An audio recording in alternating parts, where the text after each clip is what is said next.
ওদিকে আমি ওটাও করবো দুজন তাই টিকিট প্রত্যাশী তাই আনুষ্ঠানিকভাবে কংগ্রেসে যোগদান করুক। উড়িয়ে আসা জড়িয়া বসা এটা তো মানে কখনো মানিয়ে নিত না। হাইলাকান্দি সমষ্টি থেকে আপনি টিকিট প্রত্যাশী কংগ্রেসের, এই বিষয়ে কি বলতে চান?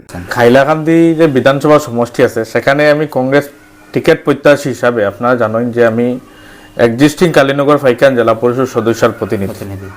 কালীনগর ফাইকান যেটা জেলা পরিষদ সমষ্টি আছে বা হাইলাকান্দি যেটা বিধানসভা সমষ্টি আছে 121 যেটা আছে, এটার মধ্যে কংগ্রেসের একজন জেলা পরিষদ সদস্য, তা একমাত্র আমি।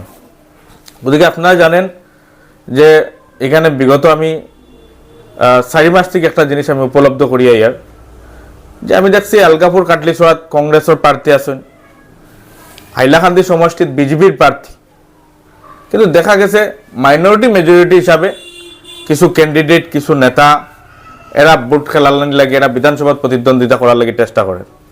ওদিকে আমি নিজে একটা অনুভব করলাম যে আমি যদিও কালীনগর ফাইকান জেলা পরিষদ সদস্যের প্রতিনিধি হই, তাহলে আমার এখানে মেজরিটি ভোট বেশি হাইলাকান্দি বিধানসভা সমষ্টি। আমি যদি তারা হলে মাইনরিটি আর মেজরিটি হিসাবে যদি আমি চাই, তাহলে তো আমার কোনোদিনও ভোট খেলা হইতো না, গতিকে এটা নিরপেক্ষতা হইতো না।